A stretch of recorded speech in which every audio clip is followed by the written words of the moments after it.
Hey, Brenda, welcome to the Awaken Heart podcast. Nancy, I'm so excited. Thank you for having me. I've been looking forward to this. Oh, I'm so glad we were able to work this out. There's a little bit of the mishap as far as scheduling, but here we are. Thank you for being so Always, flexible. it's just life, right? Yes, yes, and you're so flexible, and it was actually my mistake.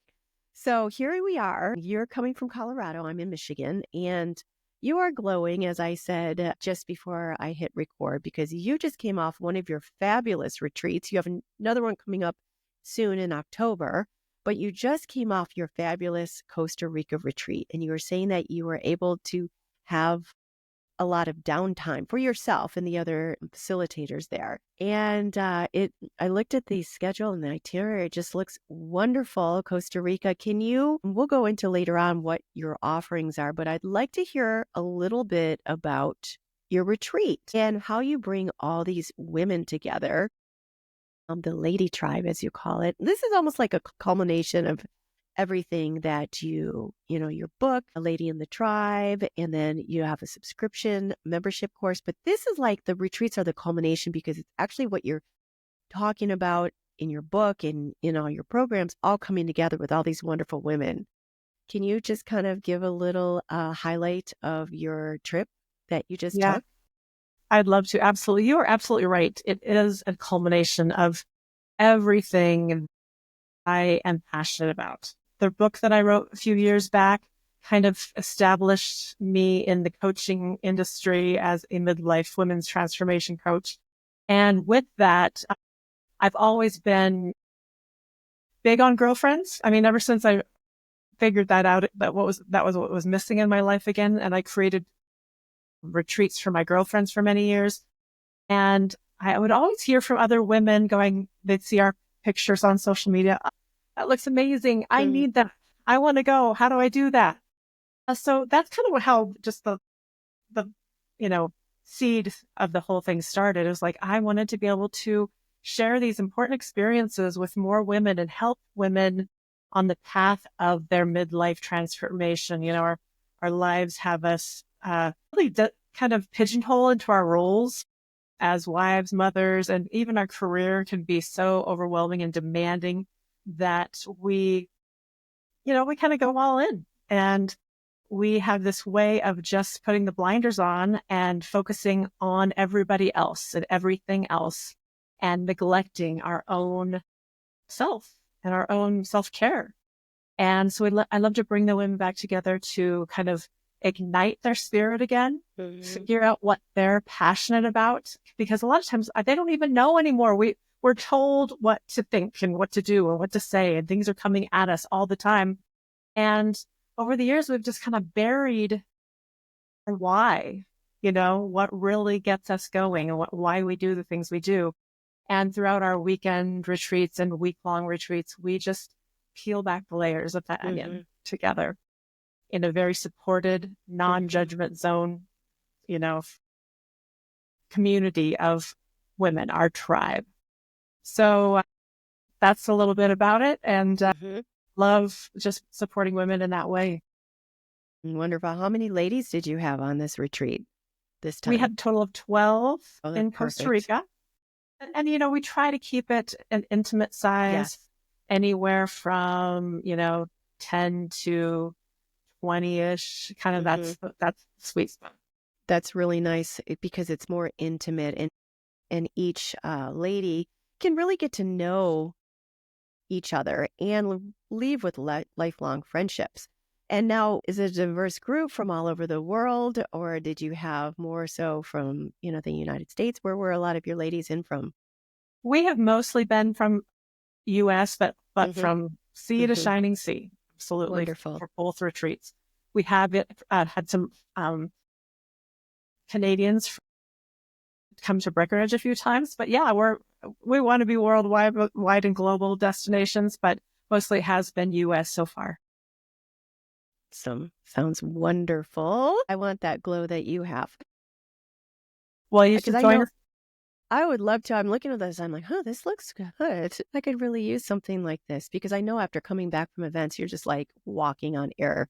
It's pretty amazing. And I love your book, Lady in the Tribe, How Creating Empowering Friendship Circles. how to create empowering friendship circles. I find that women friendships are so important.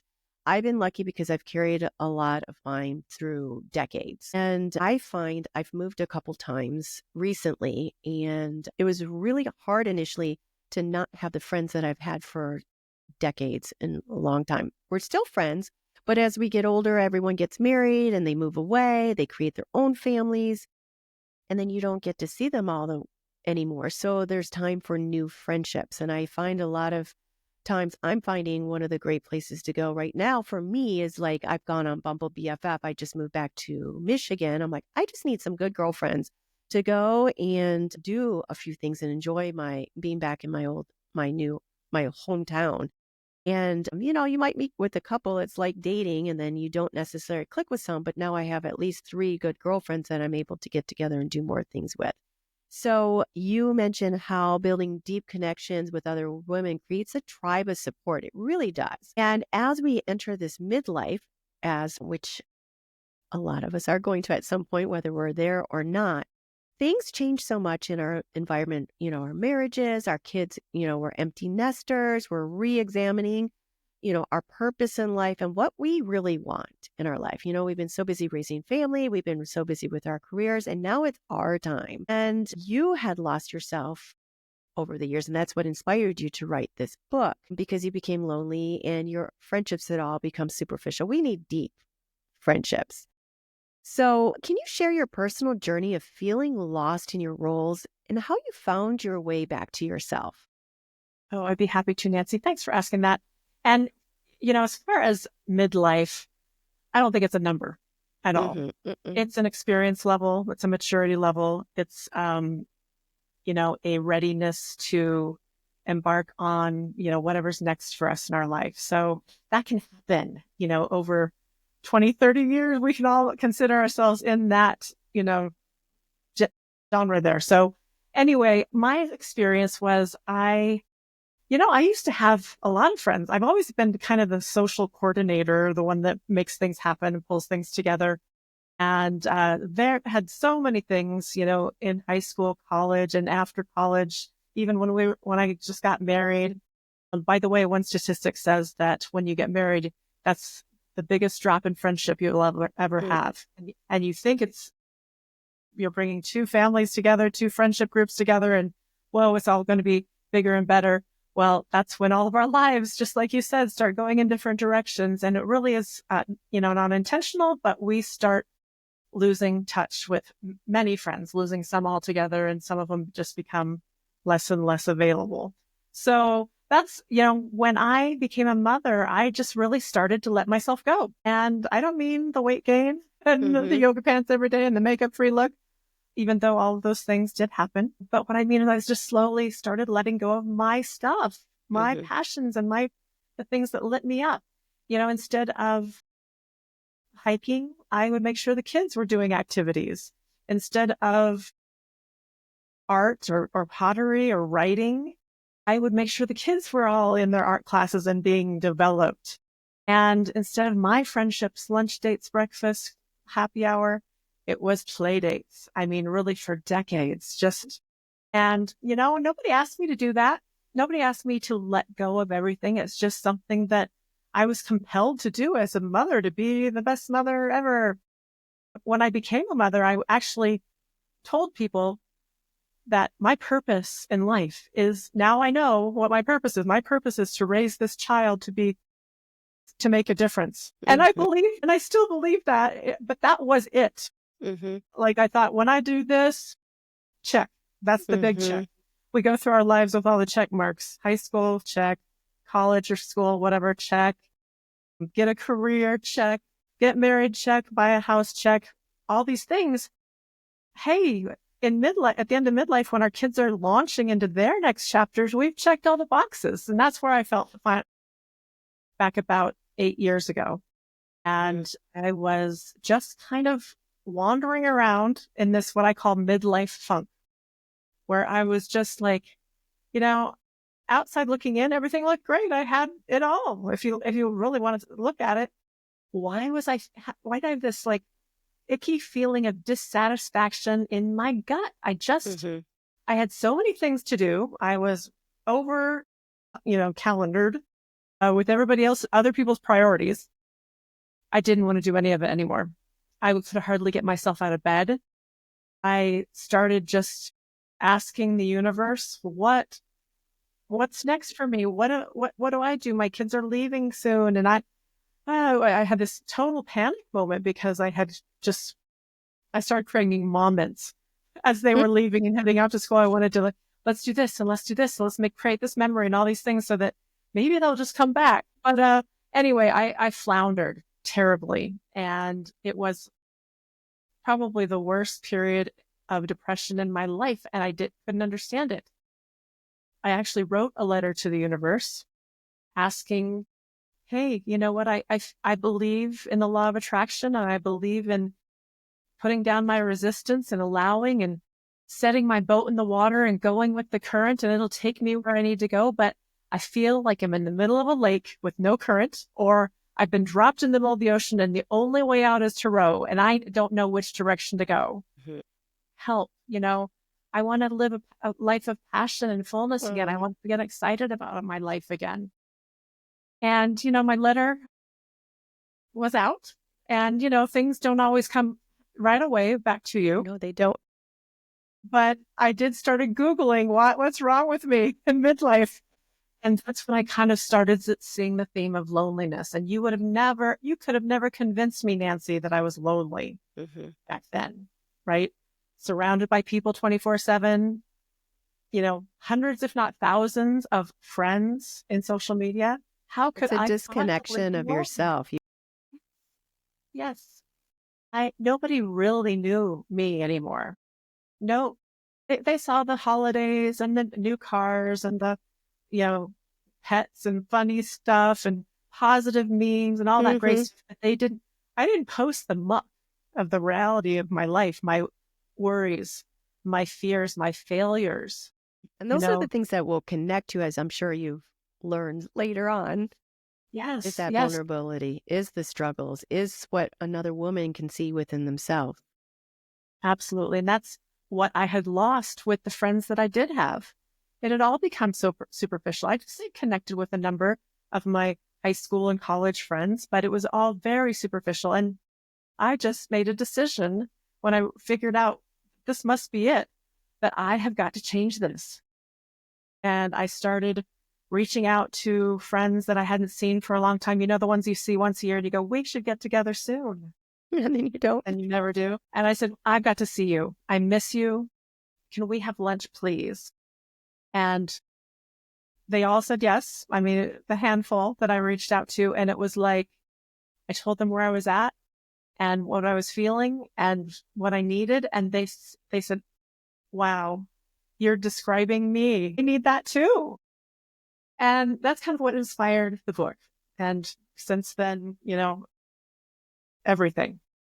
It's all because of that. So a lot of the women that you had lost touch with, a lot of your good friendships or the people that you've known a long time, social media, everyone puts on this, oh, my life is perfect. Here, look at my food. And it's so superficial. A lot of people, I am seeing a lot of vulnerability in Instagram. They're really showing themselves. And that's, like I said, that's how people connect. So then when you did reconnect with other people, you were being vulnerable and sharing how you really felt. And then you got that aha from so many other people. And then this idea was sprung to write this book.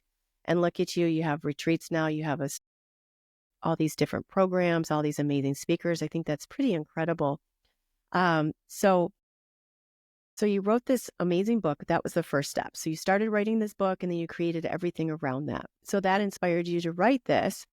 So how did building a tribe of supportive women impact your life? Well, you know what? For the first time in a long time, I finally felt like I knew where I belonged, where I fit in.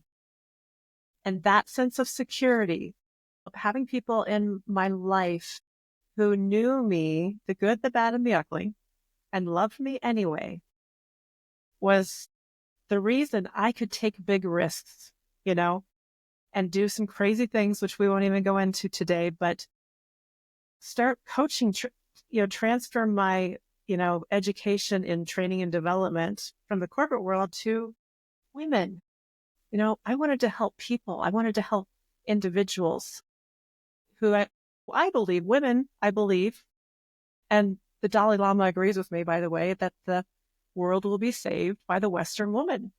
Mm. And I would go as far to say as the, midlife and beyond Western women, the women who have, had some life experience and had some hard things, but still have that empathy, look for win-win solutions, are compassionate, and always choose collaboration over competition. So, it's created my mission to send that message out into the world and help women figure out what that is for them, because I believe that every one of us was brought here with one very unique gift that's for us to share. And only we can share it, but we got to figure it out. So I want to help women find that for themselves and then help them on the path to put one foot in front of the other on some big, crazy goal of their own. So why do you think so many women lose themselves in their roles? And how can friendship circles help them reconnect with their true selves? I believe that a lot of people just get on that treadmill of life, of all of the things coming at them that they are just dealing with, and their own stuff that they're passionate about they just don't have time for it. Everybody wants a massage, right, Nancy? Everybody wants to do I could use yoga one right or some now. kind of movement, right? But do we do it for ourselves? And especially moms with mom guilt. I I've got hear this all ice the on time. my back. Oh, see? Yeah, you want it, Nancy. Oh my You want it. God. I've But been we worked. don't make time for ourselves. And we just get so stressed with, financial issues and relationship, family dynamics and kid stuff and work stuff that we just don't put ourselves on our own list. And it's a common theme. I mean, I love the younger generation. I see them doing things a little differently and being a little more selfish, and self-care is not selfish, but that's kind of the way, we thought of it, or I thought of it. And is like, and I hear from women all the time, I don't want to spend money on me. I don't want to take family money to do a retreat or to do even yoga classes. And I'm like, oh, your family wants you to be whole. Yes. They need Yes. you to be whole. Right. Yep. Yes. Because it's filling up your own cup and then giving from the overflow. Because if you're depleted, just like the airplane, when the oxygen masks drop, you're supposed to put it on your face first so you can take care of others. And, you it's an energetic thing. I'm so sorry. What was that? No, go ahead. Yeah, you asked how that relates to friendship and how they can support. Well, first of all, when you know where you fit in and who your people are, it will allow you to take some bigger risks than you normally would, because you have a soft place to fall if it doesn't work out. But you have a cheerleading team just going, go, go, go, go, go, Nancy, go. And then when things don't work, if they don't work out, we fail forward. It's not like it always goes smoothly the first time. Failing is just quitting. But as long as you keep moving forward with your dream, you're going to get there. So our friendships do that. And I, am of the mindset that, a tribe of women is not this girl gang that goes clubbing together and hangs out all the time, right? It was fun. It's fun. And you can Back do in those the day. things. But every woman's tribe is unique to her. So my tribe consists of myself and 5 friends. Like, one's my sister, but they are all in each other's tribes. You know what I mean? They are my circle of support. My sister is the gal that just she'll show up anything I'm doing. She'll be there, no matter what. Then I have, Jane, who is my happy hour friend, and we love to shop and we love to just hang out and be together. And then I have a fitness, someone who I do hikes with and things like that. So you look for a tribe members that support different interests that you have, areas of your life that maybe your spouse doesn't even want to do with you, things that you can do with the girls. So 5 close girlfriends, they all like to do something different. Now, does your tribe integrate together? Because I know I used to live in California, and we spent long hours in sets. This was like the late 90s, early 2000s. So we spent time before we had cell phones and before, like, maybe we had a pager. We didn't have phones. We didn't have the internet at our access. So we were able to really develop some deep, lasting friendships. And we did club and we did do the Hollywood heyday. It was so much fun. And we still have deep relationships, and we still do a lot of things together. But I can see that now where I'm just happy with, I mean, they'll still be my friends, but locally having people that you can go and do the things that you like to do, and they don't necessarily have to do them all together. I like that idea because I do have some that might not necessarily want to go out for a cocktail, but they like the outdoors and biking or walking. And it's just so, alone time is wonderful, but the female time, there's nothing like female friendships, I find, because we can relate to each other. We have a lot of the same experiences as, love, having our heart broken, as far as what we go through, like women that have had babies or have raised families, they can relate. And now we can relate to menopause. Like my friends, we get together and we used to talk about boys that we're dating. And now we're talking about our, like, well, we don't have, a lot of us aren't menstruating anymore, but, we talk about our cycles, or we talk about bowel movements, or we talk about nutrition, or we talk about like the latest. It's so funny how it's changed and evolved when we laugh at it. Yeah. Well, I absolutely do get my tribe together. I mean, Hmm. so that the group social thing happens for sure. I try to have a monthly kind of Hmm. like, we call it Women Who Wine. You show up, for a evening happy hour once a month. It's on a set date, or day of the week each month. And everybody shows up with a bottle of wine and or an appetizer. We just share, and we just visit for a couple hours and we go on our way. So that's just another touch point. Hmm. But your friendships are built on one-on-one relationships, Hmm. Yes. not group relationships. Yes. Group relationships just kind of is an added bonus and just another way to grow it. Yeah, because you build one together and then you bring them in with another one that you might have built your one-on-one time. And then maybe they're gonna be friends when we're all together, and maybe they'll branch off and become friends. That's wonderful. I always love it when friends that I introduce together, they become friends and they do their own thing together, and then we do things together. So that kind of thing can definitely happen. So you've mentioned defining intentional connection, like, wait, intentional connections. Can you define what an intentional connection is and what steps can women take to build deep, meaningful relationships? Absolutely. I think we have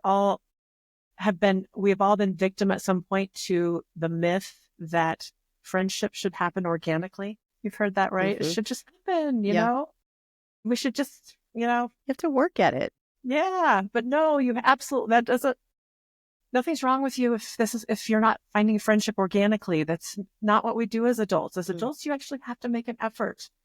Friend is one word, but friendship is a verb. Mm.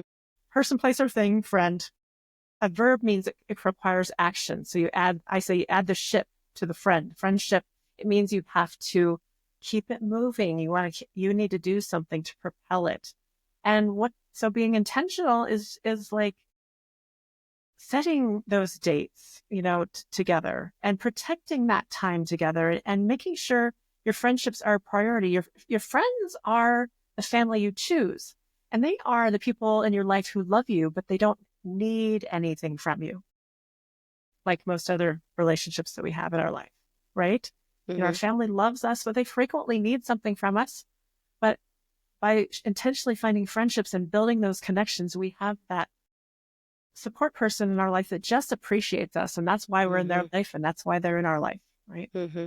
So the intention part is just avoiding the neglect that may have happened in the past. Anything important in your life you put on your calendar, right? Usually doctor's appointments, work things, whatever, Hmm. business trips. You really should get your calendar out and block time for friendship. If you Hmm. need to find friends, you need to block time for friendship finding, going exploring things that interest you and meeting new people. If you have friends that have either become, more superficial or the ones that are really you're strong with, keep it that way by getting them on your calendar on a regular basis and you've heard book a meeting from a meeting, maybe. Hmm. Don't get out of that lunch chair without setting your next appointment with your Hmm. girlfriend to catch up. And when you're there together, when you have that special time, because we all are so limited in our time, when you're together, agree to put your devices away. Mm-hmm. We are Yes. constant. You Here, go put to it in a lunch and you bowl. see, yes, you see everybody with their phone in their face and just say, hey, I'm here with you for just an hour. I'm so excited to be with you. Can we just put our phones away, be together? Let's not waste it. So those are a few things that how I would start with being intentional, but there's many more. Yes, and that phone thing, it's like, okay, look at our table. Why is everyone on their phone? Okay, take a picture and then let's put it away. Put it in a bowl in the middle of the table because yeah, we have limited time. So for women, as they get older or things change within their life, as it changes within their life, and their experience has been more like you said, raising the family. You didn't think you could take time for yourself. A lot of like yoga or buying that dress. No, no, no. They think it's selfish. And then they found themselves, maybe they have isolated, raised the family, been with a husband, school, and now they're gone or they're in school full time or something. And now they're looking at, okay, these shoulds aren't feeling very good. I'm not feeling very good about myself. There's something missing. There's a void. I'm getting depressed, whatnot.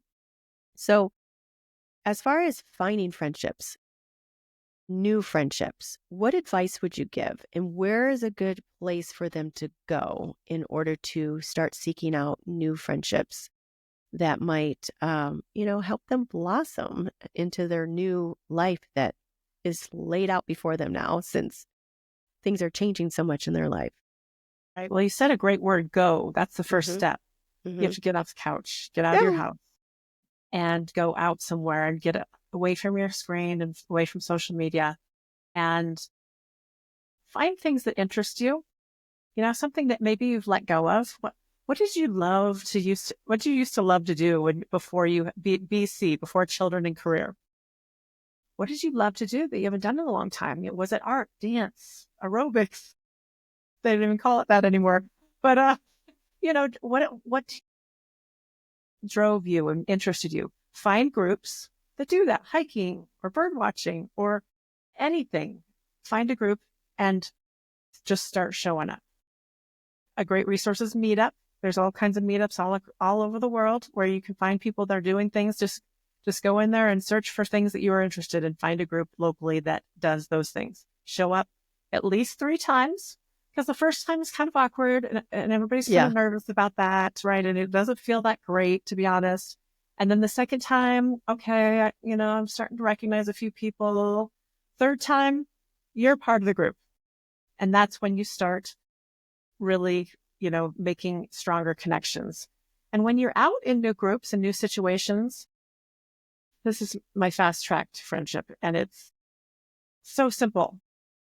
We all worry about what we should do or say to be interesting so people will like us, right? No. Show up and instead of deciding to be interesting and trying to figure out how I'm going to be interesting, decide to be interested. All you have to do is say, hey, we're at this pottery painting class, and I used to do this when I was in college, and I love it, and I've been away for so long. Why are you here? Tell me about you. You just sit back and listen. Listen attentively, nod your head, ask follow-up questions, let them talk. How many times do you really feel like when you're in a conversation, people are even listening, Mm-hmm. And you right? can Because we're feel always it. thinking about the next thing we're going to say or something sparks an idea, and we are just kind of talking at each other, right? So just listen. And guess what? They're going to ask you about you when they've finished. Mm-hmm. And then you can share as well. Mm-hmm. Get out, do something new, explore something you've never done before, right? Maybe you want to volunteer for something. Maybe you want to build a house for the homeless. Maybe you want to help rescue animals. Those are all things that you can get out there and feel really good about what you're doing. And you're going to meet other people who care about that too. I like what you said about listening, being present, and somebody that they're really listening to you and they're responsive. It's a space that they're holding. They're giving you the gift of their presence.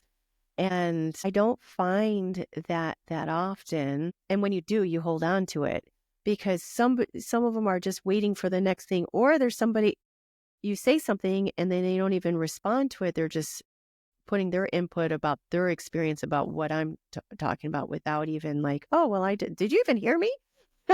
I know. I know. It's a practice skill to listen because It we are is. not used to doing it. In my workshops and seminars, I talk about this a lot.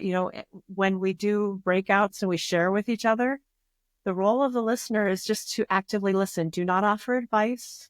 Do not say anything. You can ask a follow-up question for clarity, but otherwise wait till they're finished and then just say, thank you for sharing. Mm. Mm-hmm. Thank you for sharing.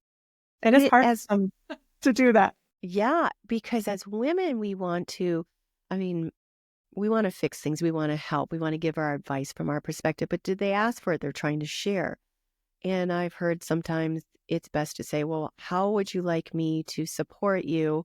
Would you like advice? Would you like me to just listen? Would you, you can ask that. But I notice myself a lot of times trying to rush in there and try to fix things or, well, you should do this or, what does he do? Like giving my advice without really finding out what she needs in the moment. Just offering your presence and being heard can so impact the other person's life so much. So that's Absolutely.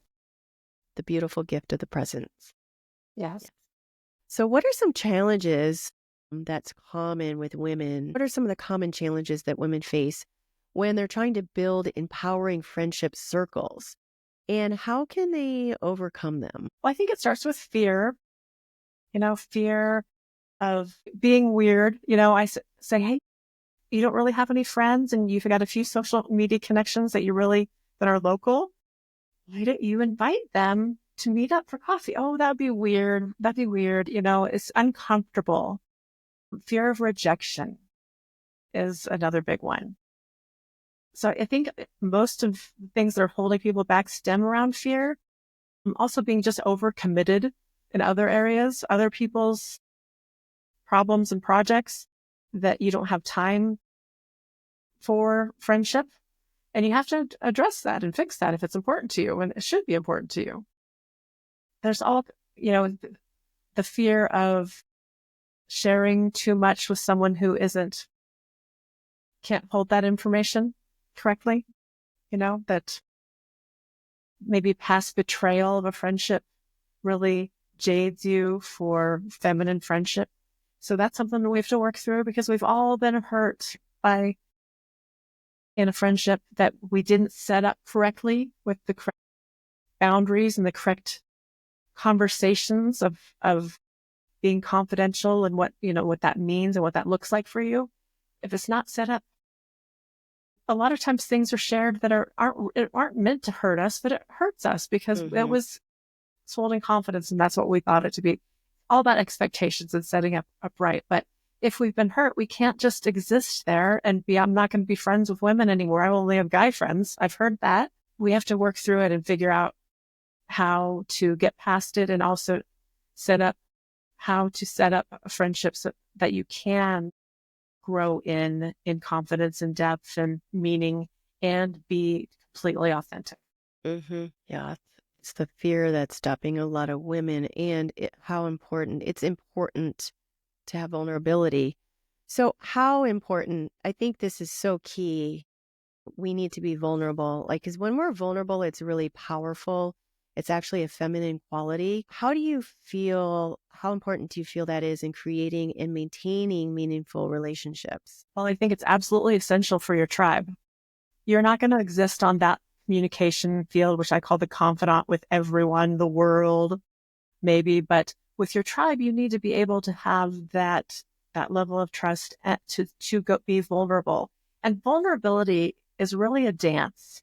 You don't want to go too deep too soon with new relationship, right? Have you ever been told overshared with before and you go, okay, It's sorry about that. That's really am. I gotta go. Yeah. Oh. It's just too much too soon. Yeah. It's a dance. I share a little of what's on my heart. And then you share a little of what's on your heart. And I share fear that I have or a failure. And then one day you have something like that you want to share with me. And it's a dance. And you go deeper and deeper and deeper into that dance to the point where I really know you, Nancy. I really know you. I know what makes you tick. I know what you love. I know what you die for. I and I support you, and you know me and all my flaws and all my imperfections and all my craziness. Mm-hmm. You still love me. So that's the vulnerability is the only way to get there. And that also brings to point, there's some people that you try to build a friendship with, and you think, this has happened to me in the past, where you think they're on the same wavelengths as I am or they are, and you think everything's going swimmingly. Meanwhile, they're creating cases in their mind about you. I've had a narcissist, like literally when I found out what she was thinking or saying about me behind my back, was like, whoa, okay, I can't have that in my life. And then there's people that aren't reciprocal, that we're always the instigators to go and do things or to reach out or to communicate or to text or try to get together. And it's just, or you have the people that are flaky. You try to get together with them and they back out at the last minute and don't try to do something with you or create the time that you need to nurture friendships. So what would you say as far as somebody trying to build a friendship and it's just not working out with them as friends? How can a woman let this potential friendship that's kind of toxic for themselves, how can they release this and let them know that in a loving, kind way? Yeah, there's a lot there to unpack. I mean, Yeah. I talk about the friendlies in my book, and that's a group of friendships that probably are circumstance based and aren't really going to grow in depth, because when you stop showing up at that spot, the reason that you got together, it goes away, and so the friendship goes away. And then the energy vampires, and there's all different levels of that I share in Lady in the Tribe, of like what that could look like and how that can show up for you. And as far as the inviting piece, we all like to have that be kind of reciprocal, but it doesn't always work that way. Some people are just more of the inviters, and some people are just more of the show uppers. And if it bothers you to be the inviter all the time, it's important to have a conversation. I just feel like, do you love me as much as I love you? Because I feel like I'm always inviting, and the other person's probably going to go, oh my gosh, yes, I love you as much as you love me. I just always love doing what you want to do, and you have such great ideas, and I just don't know how I can think of these things. And, just get it out there. If those kind of friendships are happening, I've literally said, I think I love you more than you love me. And it's always received well, because you're just being vulnerable again, a little bit. They don't want to hurt you. But as far as the toxic or like relationships that really aren't serving you, and maybe it's someone who's been in your life for a long time, or maybe not, it's harder to shake them. I have two strategies for that. Because if this is a person in your life, like it's a family member or someone you really just you really do care about, it's just some of their behaviors aren't making you feel good about yourself or whatever, or just don't feel good. If they're important in your life, you need to have the tough conversation that I feel like this when this happens with you, and this happens a lot. And I understand you're going through a lot right now, and I want to be there to support you. But when all we talk about, when we're together and all this just comes crashing in every time together, it's hard for me. And I either need that to change a little bit, or I just need less of it. So I'm going to put the ball back in your court and say, where do you want to go from here? I love you. I wouldn't be having this conversation with you. You weren't important to me, because I'd just be out of here. Right. But you are important to me. So let's talk about this. That's such a beautiful way, because you're coming from a feeling place. You're coming from your experience, and you're offering something positive at the end. A lot of people are you. And it puts somebody on defensive right away. Yeah. And on the other hand, if someone you just say, I've had enough, this person is not my person, and they're probably still going to be reaching out and calling you, you just become less and less available. There's no reason to get ugly or have a breakup or whatever. Just become less and less available, and they will find another target.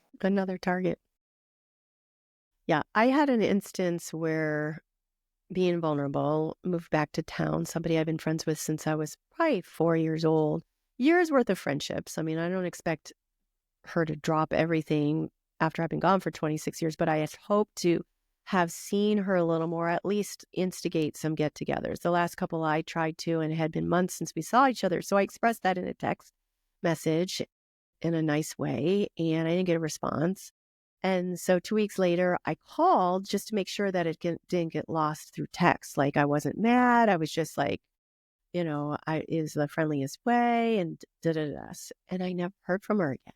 I was stunned. I'm like, I don't understand that. Like, I was just trying to express how, I'd love to get together more. I had hoped we would. It's hard to make new friendships, especially lifelong ones. And I reiterated that on a phone call. Never heard from her again. So I don't know what's going on in her world. That was hurtful, but it's still something like that shouldn't discourage you or another person from expressing them in a way like you had talked about, for coming from a feeling place of yourself and how it makes you feel. So that was a little bit of a bummer. Yeah, that is hard. And that, you're right. It's not really about you, probably. It is probably about her. And I recommend that when people are speaking up from their heart in something that could be in any way misconstrued, to do it by telephone, at least, if not in person, so they can hear your voice, so they can really take the inflection and the way, the tone, mean it. Because no matter how well we write a text or a letter, even, no matter how many times we proofread it to make sure it's coming across right, it depends where they're at when they read it, how it's going to land. Yep. You No, know? I agree. And that's why I followed up with a phone call anyway. So maybe I'll see her down the road, but it'll be fine. But yeah, I was a little bummed about that. Yeah. Okay, just a few more questions before we go. I would love for you to tell my audience about encouraging women to prioritize friendships. What message would you like to share with women who struggle to prioritize friendships amidst their busy lives? Yeah. Well, the first step is just realizing you want more friendship in your life. Realizing it's missing or something's missing, and kind of taking an inventory of the relationships in your life, and how many in your life people in your life do you have that don't need something from you? Your boss needs something from you. Your coworkers usually need something from you. Your kids certainly need something from you, and your partner probably needs something from you. If that's your network, then you really need to take a close look at expanding that. And if you struggle with it, there's help out there. There's other coaches besides myself that really specialize in helping you take those baby steps that are uncomfortable and coming up with strategies to help you find what it is for you and the kind of people you need in your life, and helps kind of design your friendships before you even get them. You can literally start the creative process just by saying, what area of my life do I want to expand? Maybe my partner's not really interested in this and I've let go of it and I'd like to get back into it. I need a friend that wants to do this or that's interested in this. And if you're a journaler or if you're not, just start writing my friend as if it's in the present. Susie is my hiking buddy. And we go twice a month to different places. And, she loves to help me. You design what you need and what you want, and down to what color her hair is and all that, where's she from. It's just incredible. By putting it out there into the universe like that, you have activated, and that person will find you. And when you see that person, you will recognize her and go, that's her. So just starting the creative process and starting to open yourself up, open your calendar up, and do something that's a little scary, and go show up places without anyone else, because if you have someone with you, your kid or something, that it's just the focus is off of that. You want to become a magnet to new relationship opportunities. I don't know if I answered your question, but no, you absolutely did. It's like the law of attraction. We always don't ask for things, you act as if it's already there. And that really can, like you said, it's like you're visioning and you're drawing the person to you through that. And then, like, I like the recognition, because you've already created this person that you want to meet. It's the same with relationships too, and they'll find you. That's a beautiful. I love that. They'll find you and you'll recognize them. Like, Yeah. hey, it's you. Yeah. No, it Gives me absolutely did. goosebumps a little bit just thinking about it. Yeah, it does. It does. Well, I would love for everybody to, I know you've got some programs and you've got some retreats coming up. I would love for you to share how people can find and work with you and maybe join some of your, maybe your subscription membership and your fabulous retreats that's coming up in October. Yes. Thank you, Nancy, for asking. So I do Mhm. host a quarterly retreat, and we usually have one in the fall and in the spring in Breckenridge, Colorado. So that we'll have October and May. Those are 3-night, 4-day intensives. I mean, there's lots of time for pampering and self-care, but also you're going to come out a different person from this weekend with a new purpose, a new passion, and a new drive for everything you've got going on in your life. So it's very powerful. We attract the most amazing women to these events that all are like, this is exactly what I'm looking for. This is exactly what I want. And they come out of it just on a totally different track. We're going to be hosting our Costa Rica event at the end of July every year. And starting in 26, we will be hosting, I have not found the location yet, but a beachfront property. So so you can find my website, brendaridgely.com. And you'll find all the retreats there. You'll find all of my coaching packages and opportunities. And Nancy mentioned a subscription. I do have a monthly program called the Discovery Tribe, and it's very inexpensive. It's a group coaching scenario, and you get to connect and have your own little tribe of women that meet monthly. And we work on one personal growth topic, self-exploration topic every month together. And it's just beautiful. I love it. So yeah, brendaridgely.com. And may I offer a free gift to your listeners? Sure. Okay. If you go to brendaridgely.com/free book, you can actually download a copy of Lady in the Tribe. Wow. It's a complete copy, and you can read it. So Well, that's awesome. there you go. Free book. I'm going to put that as a distinctive link in the show notes. So make sure to definitely click on some of those links and find out how to work with Brenda. Well, Brenda, thank you so much for coming on today. I do have one more question before we leave, and that is for you. What does it mean for you to live with an awakened heart? Wow. Great question, Nancy. Because I truly feel like that's what happened to me in this process. I awakened my heart, my spirit, my purpose. And what it means is living with joy. Having a regular dose of joy infused in your life on a regular basis. Happiness comes and goes with things in your life. Sure, happiness is wonderful, but that joy is, I think, definitely a piece of the puzzle when it comes to living in an awakened state, because you can see it, you recognize it, and you can relish it when it comes to you. So yeah, absolutely. The awakened state is really see everything just a little bit clearer. And for me, I feel like with a little more compassion as you look around. And you can always find someone that's in a state of joy. It's such a resonance, and they don't have to say anything. They can just walk into a room and just joy exudes out of them. It's like, what has she got? I want some of that. I want some of that. Yeah. Yeah, absolutely. Yes. Wonderful. Well, Brenda, thank you so much for joining us today. I hope my audience members look for you and work with you and keep spreading the joy, keep spreading joy all over the place. Lady in the tribe, create your own beautiful friendships, your tribe of wonderful, empowered women. Thank you, Brenda. Absolutely. Thank you, Nancy.